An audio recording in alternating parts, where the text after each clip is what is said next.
Olá, boa tarde, sejam todos muito bem-vindos a mais uma edição do Redação Hit. A partir de agora você acompanha as principais notícias dessa semana. Vamos juntos!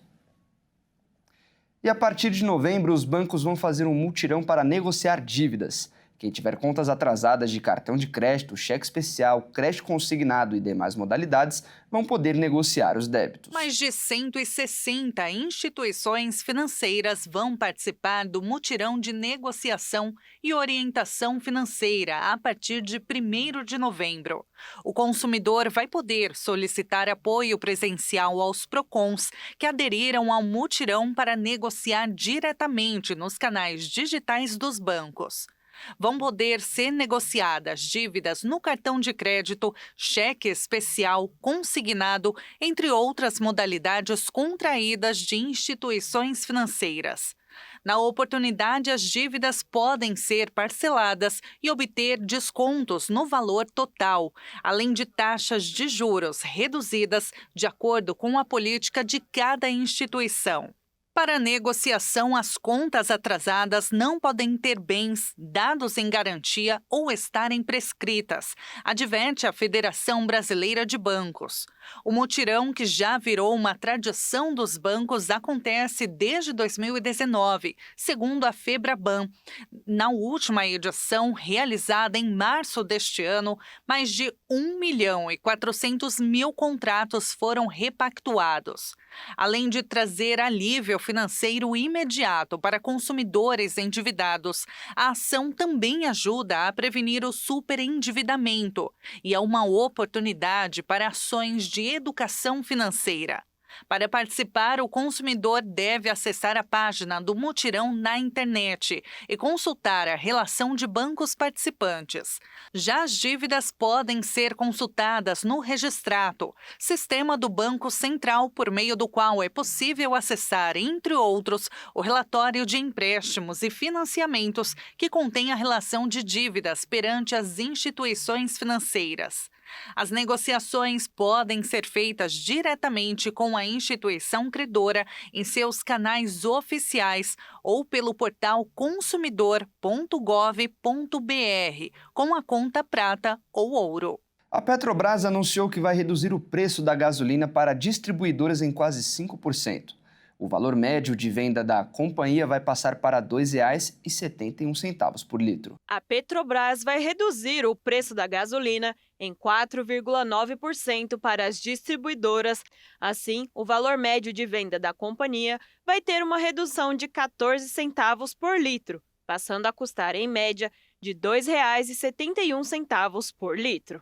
A última redução da gasolina feita pela Petrobras foi em junho deste ano, quando a companhia baixou o preço para as distribuidoras em 17 centavos por litro, para R$ 2,85. Essa será a segunda redução dos preços de gasolina feita pela petroleira neste ano. Com isso, os preços já caíram 10,3% ou 31 centavos por litro no acumulado de 2025. Já para o diesel, a Petrobras informou que vai manter neste momento seus preços de venda para as distribuidoras. Desde março deste ano, a Petrobras realizou 3 reduções. Desde dezembro de 2022, a redução acumulada nos preços de diesel para as companhias distribuidoras, considerando a inflação, é de 35,9%. E o preço mundial da carne marcou um recorde histórico no mês de setembro, em meio à menor oferta do produto aliada à alta demanda. Os maiores aumentos ocorreram na carne bovina e de carneiro, enquanto os preços de aves e suínos permaneceram praticamente estáveis. O preço mundial da carne atingiu um recorde histórico em setembro, segundo o Índice de Preços dos Alimentos da Organização das Nações Unidas para a Alimentação e Agricultura. O aumento foi impulsionado pela escassez de oferta e pela demanda global aquecida, resultando em uma alta de quase 10% desde o início do ano. A categoria inclui carnes bovinas, suína, de frango e de carneiro, com destaque para os maiores aumentos nas carnes bovina e de carneiro, enquanto os preços de aves e suínos permaneceram mais estáveis. Os especialistas apontam que a alta é resultado de uma combinação de fatores, como o baixo volume de exportações de grandes produtores e o aumento do custo de insumos. O preço do alimento para o gado, da energia, do transporte e da mão de obra tem pressionado o mercado, somando-se aos efeitos das mudanças climáticas e de fenômenos como secas prolongadas. Além disso, a concentração do setor em poucas grandes processadoras permite que as empresas influenciem diretamente a formação dos preços globais. Nos Estados Unidos, o rebanho bovino atingiu o menor nível dos últimos 70 anos, o que reduziu a oferta e elevou os preços. O Brasil, principal exportador mundial de carne bovina, também enfrenta desafios. Apesar de tentar reter o gado para recompor o rebanho, o valor elevado da carne incentiva o abate imediato. No mercado internacional, o preço do boi gordo subiu 54% na União Europeia, 33% nos Estados Unidos, 26% aqui no Brasil e 17% no México, em comparação ao mesmo período do ano anterior. Apesar da disparada no preço da carne, o Índice Geral de Alimentos apresentou uma queda em setembro, refletindo a redução dos preços do açúcar e dos laticínios. O índice ficou em 128,8 pontos, cerca de 20% abaixo do recorde registrado em março de 2022, após a invasão da Ucrânia pela Rússia. A produção de açúcar no Brasil superou as expectativas e as boas colheitas na Índia e na Tailândia ajudaram a conter os preços globais. Com o aumento do custo da carne e a desaceleração em outras categorias alimentares, o cenário global aponta para um desafio duplo: manter o equilíbrio no abastecimento e evitar que a alta dos preços se reflita diretamente no bolso dos consumidores. Para analistas, enquanto persistirem os fatores climáticos e estruturais que afetam a cadeia produtiva, o mercado de carnes deve continuar pressionado nos próximos meses. E com o aumento das tensões entre Estados Unidos e Colômbia, o Brasil pode acabar se beneficiando no comércio. O café está na lista de produtos brasileiros taxados em 50%. E a mercadoria concorre diretamente com o grão colombiano. E diante do conflito, o Brasil pode se beneficiar com seu produto. Recentemente, o aumento nos custos dos grãos de café está deixando empresas e seus clientes em alerta nos Estados Unidos. Os preços do café no varejo subiram significativamente em julho. O Brasil foi atingido em 50%, enquanto o Vietnã recebeu tarifas de 20% e a Colômbia de 10%. Os três países são os maiores exportadores do grão para os Estados Unidos, que importam quase todo o seu café. Agora, com a escalada das tensões entre Estados Unidos e Colômbia, o governo brasileiro olha atentamente para o mercado comercial, que pode ser favorável. O café colombiano é um dos maiores concorrentes do brasileiro nos Estados Unidos. A Colômbia exporta 18% de seus grãos, enquanto o Brasil encabeça o ranking em 30% das exportações. Com a ameaça de Trump tende a aumentar a tarifa contra o país sul-americano, integrantes do governo brasileiro acreditam que na próxima conversa entre os presidentes Lula e Trump, o brasileiro reforce que o nosso café entre na lista de exceções para não penalizar o consumidor americano. A expectativa é de que os presidentes se reúnam no próximo domingo na Malásia, durante a cúpula dos países do Sudeste Asiático. Enquanto isso, o presidente da Colômbia, Gustavo Petro, se encontrou com o encarregado de negócios dos Estados Unidos em Bogotá para tentar apaziguar uma possível crise diplomática entre as nações. E após a concessão de licença do IBAMA para a perfuração do primeiro poço em águas profundas na bacia Foz do Amazonas, deve destravar uma corrida de petroleiras por reservas na região. A expectativa é que as próximas licenças sejam mais rápidas do que a primeira. Atualmente, há 28 concessões exploratórias ativas na bacia, que é considerada pelo setor a principal aposta para a renovação das reservas brasileiras, após o esgotamento do pré-sal, previsto para o início da próxima década. Destas, 19 foram arrematadas em leilão da Agência Nacional do Petróleo, Gás e Biocombustíveis, realizado em junho. Já sobre a expectativa de que a licença do Bloco 59 será liberada ainda este ano. Os investidores aguardam com grande expectativa os próximos passos da Petrobras e os primeiros resultados do poço para definir os investimentos.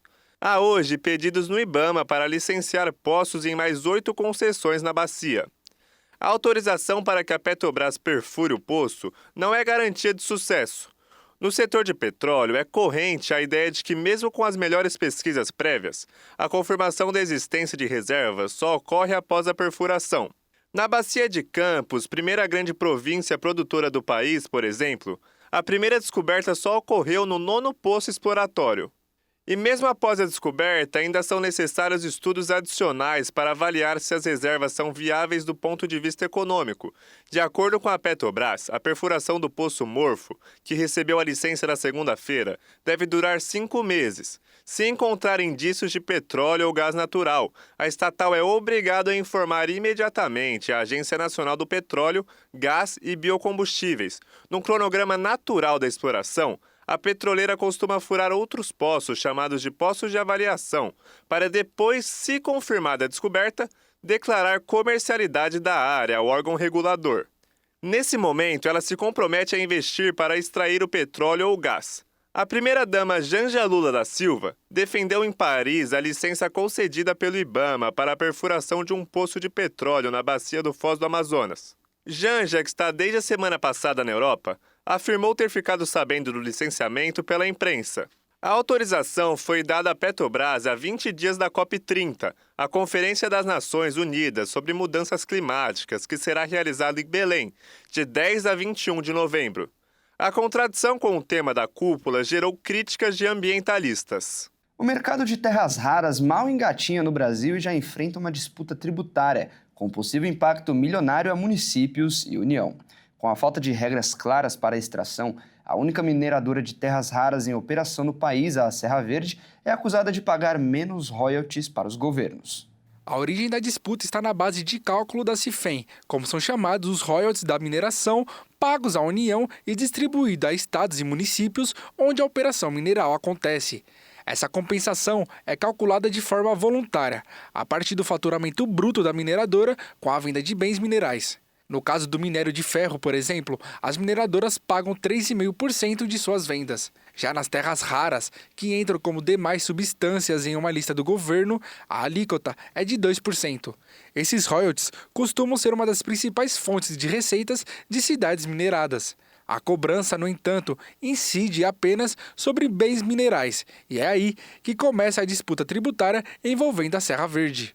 A mineradora com operação em Minaçu, no estado de Goiás, classifica seu produto final como um bem industrial e não mineral, uma vez que a argila iônica, que contém as terras raras, é tratada em processos químicos após sua extração, até formar o carbonato de terras raras, produto vendido pela mineradora. Nesse caso, a Serra Verde estaria consumindo o próprio mineral para formar um produto industrial de maior valor agregado. Essa estratégia traz vantagens econômicas para a mineradora. Isso porque os bens industriais estão sob a incidência do imposto sobre produtos industrializados e não da CIFEM.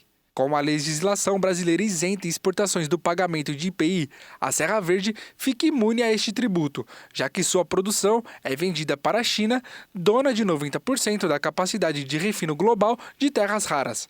A mineradora australiana Vares Mine Minerals anunciou a construção de um centro de pesquisa e processamento de terras raras em Poços de Caldas, no estado de Minas Gerais, sem uso de tecnologia, componentes ou equipamentos chineses. A economia chinesa desacelerou no terceiro trimestre do ano em comparação com os 2 primeiros, segundo dados do regime chinês. Em setembro, também houve queda na exportação de terras raras em relação ao mês de agosto. Os dados são mais um reflexo de como a guerra comercial com os Estados Unidos tem afetado a economia do gigante asiático. Ao mesmo tempo em que as tarifas americanas diminuem os níveis de exportação do país, cuja demanda interna é baixa e, por isso, depende da venda para o exterior. As contramedidas em torno dos minerais afetam as 2 maiores economias do mundo. O Brasil tem a 3ª maior reserva de terras raras do mundo, o que chama a atenção de grandes potências, como China, Europa e Estados Unidos. A Serra Verde, aliás, é controlada por americanos e britânicos. Após um período de queda, a Polícia Rodoviária Federal informou que as mortes em rodovias cresceram nos últimos anos. Só em 2024, pouco mais de 6 mil pessoas morreram em acidentes fatais. Vamos ver. A quantidade de mortos em rodovias federais tem aumentado a cada ano no Brasil desde 2020. Durante 4 anos em que houve tendência de alta na letalidade do trânsito nas estradas, quase 28 mil pessoas morreram de acordo com a Polícia Federal Rodoviária. O aumento do número de mortes foi de 16% no período de 2020 a 2024, saindo de pouco mais de 5 mil pessoas e ultrapassando 6 mil vítimas em 2024. Em 2025, a quantidade de mortes ficou praticamente estável. O acidente que deixou 17 mortes em Pernambuco na semana passada está entre os mais graves do ano. Os dados da Polícia Rodoviária Federal mostram, no entanto, que passageiros de veículos coletivos são minoria entre as vítimas de acidentes nas estradas. A maior parte dos mortos são ocupantes de motos e automóveis. No ano passado, um total de 406 pessoas morreram em acidentes envolvendo ônibus nas rodovias federais. Ao mesmo tempo, mais de 2 mil vítimas envolveram veículos de passeio e também motocicletas. Diariamente, ocorrem 87 acidentes envolvendo veículos de cargas nas rodovias brasileiras. Uma análise revela que caminhões e veículos com reboques correspondem a cerca de 50% desses acidentes juntos. Contudo, quando se fala de letalidade, o período da madrugada alcança o pico de quase 10%. Essa alta pode estar combinada com alguns fatores, como fadiga do condutor, visibilidade reduzida e, consequentemente, falta de atenção, bebidas e drogas. E olha só, o governo de São Paulo confirmou oficialmente que a Motendil foi a vencedora do leilão para a construção do túnel Santos-Guarujá. Agora a empresa avança para as tratativas para a assinatura do contrato, que terá a duração de 30 anos. A Motengil foi vencedora do leilão organizado pelo governo de São Paulo para construir o túnel que ligará Santos e Guarujá no litoral paulista. A obra, que é uma das mais aguardadas do estado, faz parte do programa de aceleração do crescimento do governo federal e será o primeiro túnel submerso do Brasil e terá a extensão total de 1,8 km. A obra é considerada estratégica para a integração logística do Porto de Santos e deve reduzir o tempo de travessia entre as duas cidades, atualmente feita por balsas. A construtora europeia venceu o leilão realizado no início de setembro ao propor receber 436 milhões de reais por ano. Segundo a Secretaria de Parcerias e Investimentos de São Paulo, o projeto já possui licença ambiental prévia, emitida pela Companhia Ambiental do Estado de São Paulo, que aprovou a viabilidade da construção e permitiu o avanço das próximas etapas. Com a homologação confirmada, o processo segue para as fases de formalização e assinatura do contrato, o que deve ocorrer em até 60 dias. O investimento total é de pouco mais de 5 bilhões de reais, sendo 3 bilhões e 600 milhões provenientes do governo federal e 1,5 bilhão do governo paulista. A expectativa inicial é que a obra seja entregue e comece a operar em 2031. No entanto, o governo Tarcísio de Freitas mencionou a possibilidade de antecipar a conclusão para 2030. Um piloto e o seu ajudante foram presos no aeroporto de Santa Catarina, carregando uma carga de iPhones avaliada em 3 milhões de reais. Imaginou 571 iPhones avaliados em mais de 3 milhões de reais. Essa foi a carga apreendida num aeroporto particular em Porto Belo, aqui em Santa Catarina. O piloto de 58 anos e o copiloto foram surpreendidos por agentes da Polícia Federal quando faziam o pouso lá nesse pequeno aeroporto da cidade. Teve denúncia e eles foram atrás e localizaram a carga. 571 iPhones avaliados no total de 3 milhões de reais. Os suspeitos receberam voz de prisão ainda na pista e foram encaminhados para fazer as verificações e também vão responder por crimes federais. Aí na questão do descaminho, quando ocorre uma interação de uma mercadoria não permitida ou então sem recolhimento de tributos para o país. Ambos, vão responder por isso e agora a polícia investiga qual é a origem dessa mercadoria e para qual era o destino dela. Ainda em Santa Catarina, um jovem com detectores de metal encontrou um iPhone enterrado na areia da praia.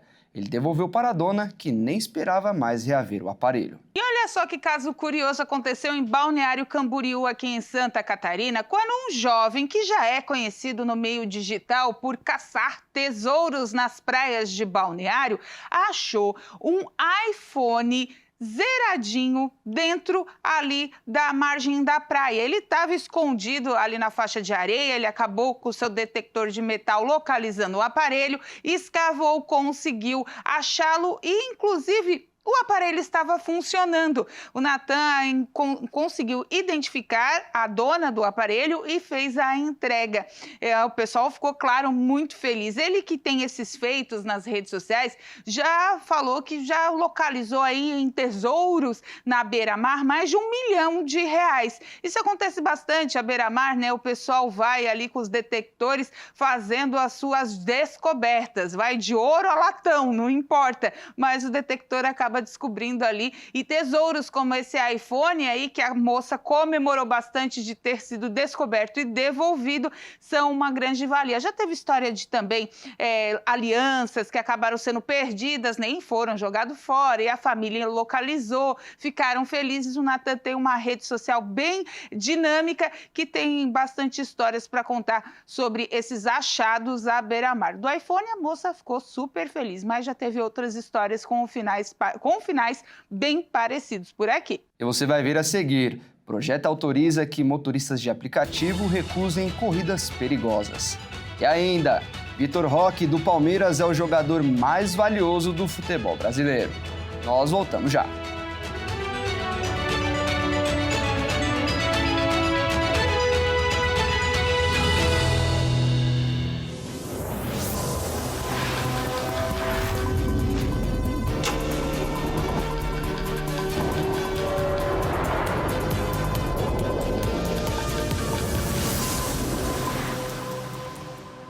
A Comissão de Segurança Pública do Senado aprovou um projeto que autoriza motoristas de aplicativos a recusar corridas para locais considerados de risco. A Comissão de Segurança Pública do Senado aprovou uma proposta que permite motoristas de aplicativos a recusarem corridas de passageiros, onde o destino ou algum trecho do caminho seja sinalizado como área de muita ocorrência de crimes.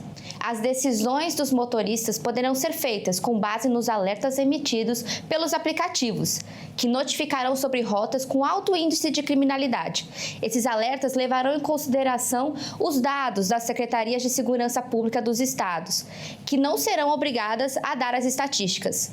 O projeto precisa ainda ser votado pela Câmara dos Deputados e depois ser sancionado pelo presidente Lula. Se ele virar lei, será de escolha das empresas dos aplicativos a adesão desse novo método, desde que recebam os dados pelas Secretarias de Segurança dos estados. Alguns parlamentares demonstraram uma preocupação com a possibilidade de a população menos favorecida ficar sem acesso a um meio de locomoção, já que suas corridas poderão ser canceladas com mais frequência.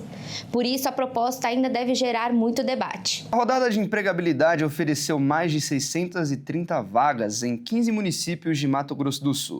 Neste ano, a iniciativa contou com a participação de 18 empresas em operação no estado, com perfil nacional e multinacional. O setor de bioenergia tem se consolidado como um dos pilares do desenvolvimento econômico de Mato Grosso do Sul. Nos últimos anos, investimentos em usinas sucroenergéticas e em novas tecnologias de aproveitamento de resíduos agrícolas transformaram o campus sul-mato-grossense em um grande centro de geração de energia limpa. Mato Grosso do Sul se consolida como um importante polo no cenário nacional de bioenergia, com 22 usinas em operação. Esse parque industrial posiciona o estado como o quarto maior produtor nacional de etanol, a partir da cana e do milho, o quinto maior produtor de açúcar e o quarto maior exportador de bioeletricidade, além de ser pioneiro na produção de biogás e biometano a partir da vinhaça. O setor também gera diretamente mais de 33 mil empregos e ainda movimenta anualmente R$1 bilhão e 300 milhões de reais em massa salarial.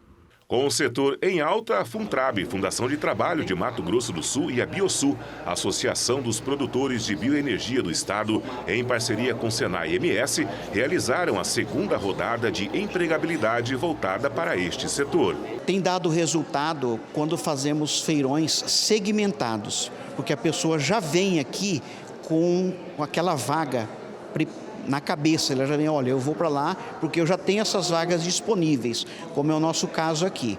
Quando a pessoa não tem a qualificação, não tem nenhum problema. Como eu acabei de fazer uma reunião ali com o pessoal, Nós temos o Sistema S, que é justamente através do MS Qualifica, para qualificar a mão de obra. Senai Indústria, Senac Comércio, Senar Rural, através do Sindicato Rural, o Sesc Comércio. Qualificação não é o problema. A integração entre candidatos e empresas do setor faz parte do processo de recrutamento para 637 vagas abertas. Neste ano, a iniciativa contou com a participação de 18 empresas em operação no estado, com perfil nacional e multinacional. Uma delas é uma empresa que está em plena expansão e tem como matérias-primas o milho e o sorgo, usados na produção de biocombustíveis. A gente envia as vagas para o pessoal da Funtrab, né? E eles fazem esse recebimento, né, dos colaboradores aqui, né, na unidade, e eles encaminham para a gente, né, para fazer a avaliação, né, do currículo, se está aderente, né, com o que a gente está buscando. Algumas posições elas não exigem experiência, né? Então a gente só faz uma avaliação prévia, e para aquelas que exigem experiência, aí entra a questão do Senai, né, que eles capacitam esses colaboradores. Não, a gente dá essa oportunidade, né? A gente startou recentemente aí uma planta em Balsas, no Maranhão, né? Então, e estamos, né, em contratações para uma nova planta que está em fase de obras em Luiz Eduardo Magalhães. Então, a maioria das nossas vagas no momento elas são aumento de quadro, tá? Então não são substituição de colaboradores, e sim porque a Empasa ela está crescendo bastante, e temos uma unidade também que já está em fase de contratação, que seria em Rio Verde, Goiás, né? O Senai MS, como parceiro da ação, dará continuidade ao movimento de forma estruturada, com cursos voltados especificamente às necessidades das usinas e do mercado de bioenergia. É um setor que está em plena expansão, setor de bioenergia, né? A região em si tem uma vocação para isso, né? Tem muitas indústrias aqui nesse segmento. E a nossa preocupação maior é estar cada vez mais nos inserirmos nesse processo de qualificação. Nós temos vários cursos, né, de qualificação, nós temos cursos técnicos, como técnico em química, as indústrias têm muitos laboratórios, né, principalmente a indústria do setor sucroalcooleiro. Nós temos o eletrotécnica, eletromecânica, manutenção de mecânica de veículos leves, veículos pesados, motor a diesel. Nós temos também capacitação na hora de geração de energia solar também, que entra nessa seara também. Então, assim, nós temos um portfólio muito amplo, né, não só para qualificar tecnicamente os profissionais, os colaboradores da indústria também, mas também para preparar essa juventude que está chegando agora, esses jovens que estão chegando agora, os preparando para o mercado de trabalho, para serem futuros colaboradores e serem efetivados nessas indústrias também.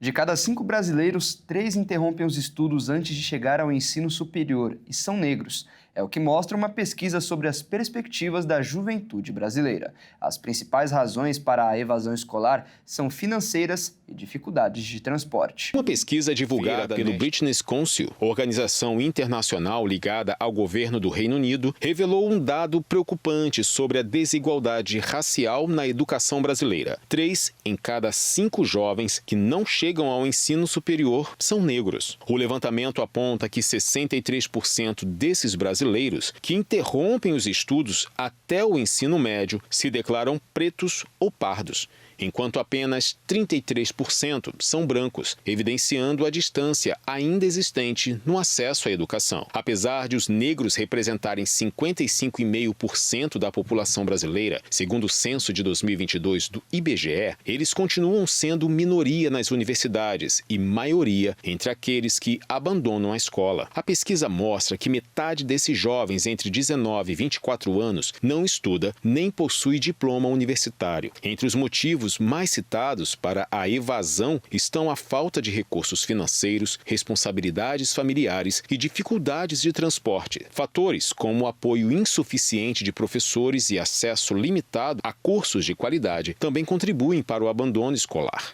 O levantamento foi realizado com 3.248 jovens de 16 a 35 anos em todas as regiões do país, combinando pesquisa quantitativa e entrevistas com grupos grupo de jovens de comunidades periféricas. Os resultados reforçam que a desigualdade racial no ensino também se reflete no mercado de trabalho. Jovens brancos têm renda, em média, 19% superior à média nacional, enquanto jovens pretos ganham 31% a menos.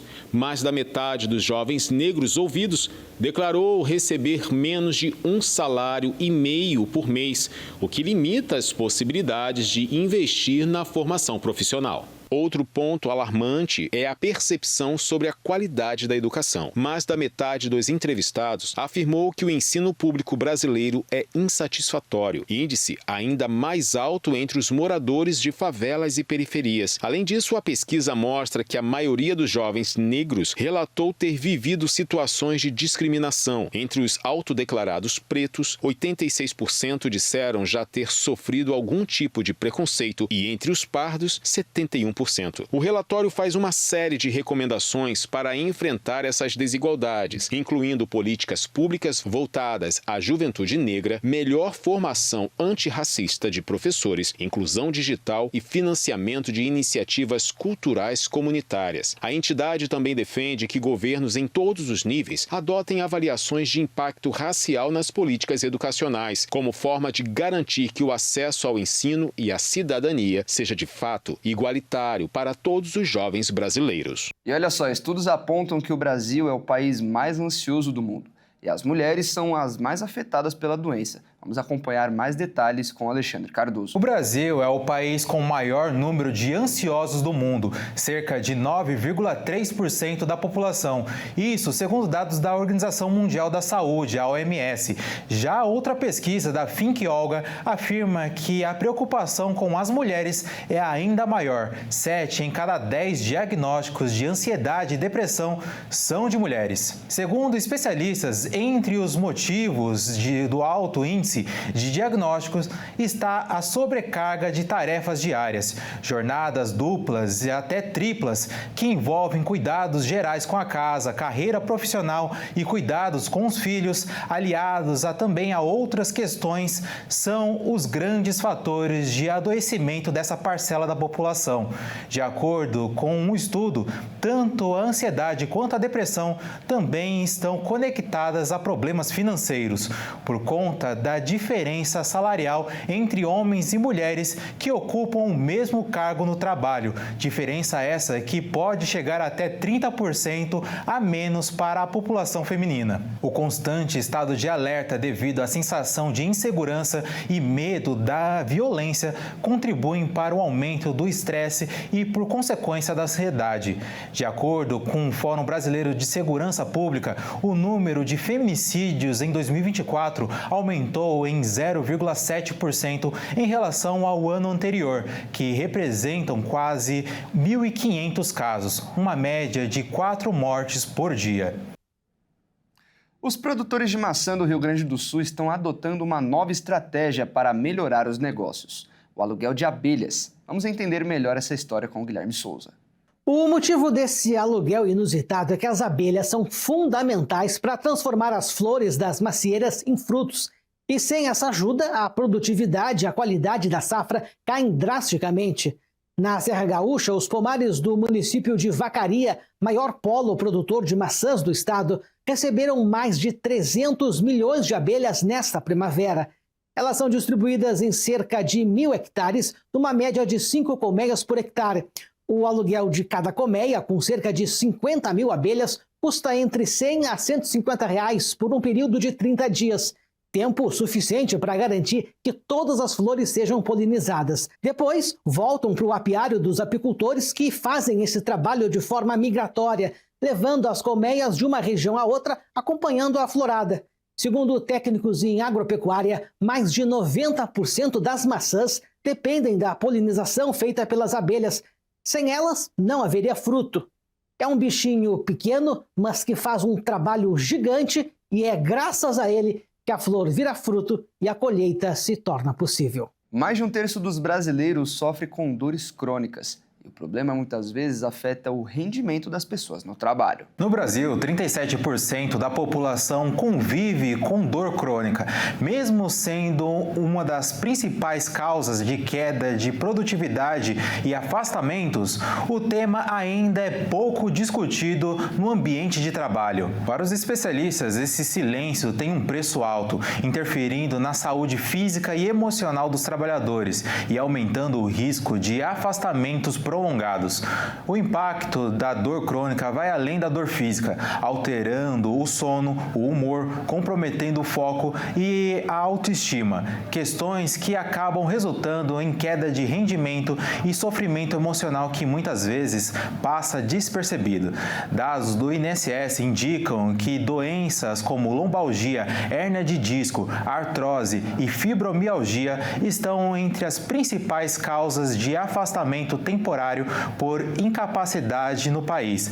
Já a Organização Mundial da Saúde classifica a dor crônica como um dos maiores desafios da saúde pública global. No ambiente de trabalho, a dor crônica muitas vezes não é vista como uma condição clínica legítima que pode impactar na produtividade, sendo tratada muitas vezes como fragilidade ou falta de compromisso. A falta de um diálogo aberto sobre o tema afasta os trabalhadores do cuidado preventivo. Para especialistas, é preciso quebrar o tabu e incluir a dor crônica nas pautas de saúde corporativa, investir em educação, acompanhamento e adaptação do ambiente pode ser decisivo para manter o bem-estar da equipe e a sustentabilidade do negócio. Agora é hora de falar de esportes aqui no nosso jornal. E o Felipe Takahashi é quem vai trazer as notícias. Boa tarde, Felipe, seja muito bem-vindo. Boa tarde, Fernando. Boa tarde a todos de casa. É um prazer estar aqui novamente. E vamos começar o nosso bloco de esportes com um estudo realizado pelo CIES, que divulgou os jogadores mais valiosos aqui do futebol brasileiro. Tem gente que tá valendo bastante grana aí, não é, Felipe? Tem gente que está custando uma grana preta. E não é nenhuma novidade para ninguém que o futebol brasileiro sempre foi o ninho de craques do futebol mundial. Vamos conferir como está o top 5 desse ranking.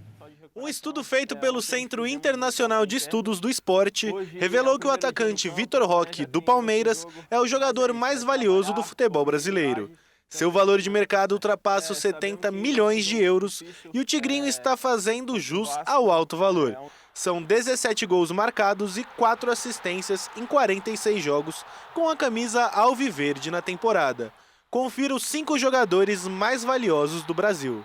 O valor de mercado de Vitor Roque é de aproximadamente 77 milhões de euros, o que o deixa na primeira posição do ranking. Em segundo vem Samuel Lino, do Flamengo, com um valor de mercado entre 37 e 43 milhões de euros. Em terceiro, Yuri Alberto, do Corinthians. O atacante alvinegro vale entre 23 e 27 milhões de euros. Álvaro Montoro, do Botafogo, vem logo em seguida com o mesmo valor. E fechando o top 5, Caio Jorge. O atacante cruzeirense vale entre 20 e 23 milhões de euros. Por falar em atacantes valiosos, o jovem Endrick do Real Madrid está sem espaço no clube espanhol. E pensando na próxima Copa do Mundo, ano que vem, o atacante junto ao seu staff pensam em um empréstimo para ganhar espaço. Já tem algum rumor, Felipe? Existe sim o interesse de alguns clubes, porém nada oficializado ainda. Essa saída de Endrick por empréstimo foi aprovada inclusive pelo treinador Xabi Alonso. Mas realmente talvez essa seja a melhor opção para o jogador que é tão jovem e precisa de minutagem. Endrick não vem tendo espaço no Real Madrid e o clube e o staff do jogador passaram a avaliar com bons olhos uma saída por empréstimo do atacante no início de 2026. O jovem, que ainda não atuou nesta temporada, estaria disposto a aceitar uma proposta de empréstimo visando a Copa do Mundo do ano que vem. Isto porque Endrick viu 3 convocações de Carlo Ancelotti na seleção brasileira e não fez parte de nenhuma.